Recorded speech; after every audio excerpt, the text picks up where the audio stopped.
Hello my dear friends, Radhe Radhe. कैसे हैं आप सभी लोग? आई होप आप सब लोग बहुत ही अच्छे होंगे। आइए आज की प्यारी सी कहानी को शुरू करते हैं। एक किसान था जिसके पास दो बैल थे। उनमें से एक बैल बूढ़ा हो गया था। अब उस बैल से खेती किसानी का काम नहीं हो पाता था। किसान ने सोचा कि इस बैल को खेती के कार्य से मुक्त कर दिया जाए। एक दिन किसान उस बैल को जंगल ले गया और बैल से बोला, तुमने हमेशा मेरा साथ दिया है और अब तुम बूढ़े हो गए हो, इसलिए मैं तुम्हें आज़ाद करना चाहता हूँ। तुमने जिंदगी भर मेरी गुलामी की है और मैं चाहता हूँ कि अब तुम अपनी जिंदगी अपने हिसाब से आज़ादी से जियो, इसलिए मैं तुम्हें आज़ाद करता हूँ। बैल किसान से अलग होकर उदास तो था, पर उसे लगा शायद उसका मालिक उसे अपने साथ नहीं रखना चाहता है। इसी कारण उसने भी किसान के साथ जाने की जिद नहीं की और जंगल में अपने रहने के लिए सुरक्षित स्थान ढूंढने लगा। उसे जंगल में गुफा मिली और वह आराम से उस गुफा में रहने लगा। एक दिन उसे गुफा की ओर आते हुए एक शेर दिखा। शेर को लगा गुफा में कोई छोटा मोटा जानवर होगा जिसका वह शिकार कर लेगा और इसी गुफा में आराम से रहेगा। शेर जैसे ही गुफा के पास पहुंचा, बैल डर गया और तभी बैल को एक युक्ति सूझी। गुफा के अंदर से बैल अपनी आवाज को भारी करते हुए बोला, अरे भगवान सुनो, मुझे आज बहुत भूख लगी है और बच्चे भी भूख के कारण रो रहे हैं। अच्छा हुआ जो एक शेर इसी गुफा की ओर आ रहा है, मैं उसका शिकार कर लूंगा। पर पता नहीं एक शेर से हम सबका पेट भर पाएगा या नहीं। बैल की बात सुनकर शेर को लगा गुफा के अंदर कोई बहुत ही बड़ा जानवर है जो शेर का भी शिकार कर सकता है।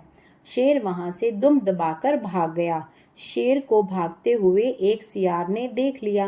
दरअसल बैल से पहले वह सियार उस गुफा में रहता था और बैल को गुफा से निकालना चाहता था। अगले ही दिन सियार शेर के पास पहुंच गया और हिम्मत करके शेर से बोला, महाराज क्षमा करें, आप जंगल के राजा हैं और कल आप गुफा के पास से डर कर भाग रहे थे।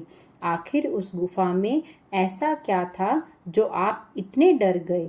शेर संकोच करते हुए बोला, मैं जंगल का राजा हूँ, पर उस गुफा में कोई मुझसे भी अधिक शक्तिशाली जानवर रहता है जो शेर का भी शिकार कर सकता है। कल मैं अगर उस गुफा में चला जाता तो वो जानवर मेरा शिकार करके मुझे अपने बीवी बच्चों को खिला देता। सियार बोला, महाराज यहाँ ऐसा कोई भी जानवर नहीं है जो आपसे ज्यादा शक्तिशाली हो। उस गुफा में तो एक बूढ़ा बैल रहता है।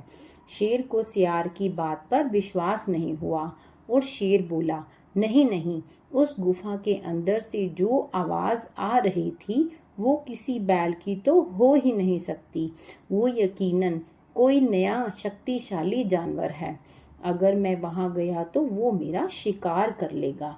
सियार शेर से बोला, महाराज अगर आपको यकीन नहीं है तो हम कल फिर से उस गुफा में चलते हैं।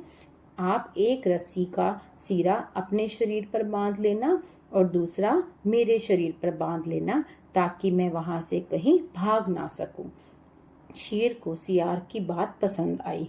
उसने एक रस्सी से खुद को और सियार को बांध लिया और उस गुफा के पास पहुंच गया।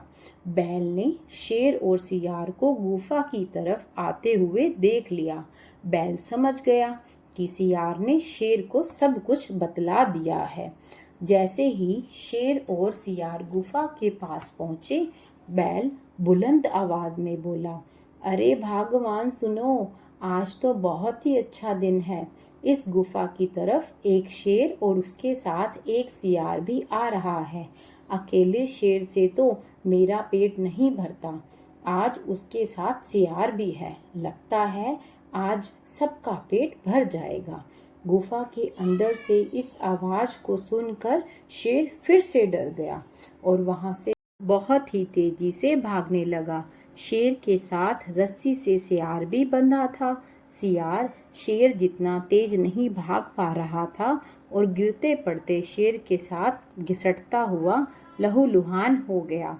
इसके बाद सियार ने कभी भी शेर को गुफा में जाने के लिए नहीं कहा और ना ही शेर कभी दोबारा उस गुफा की ओर गया।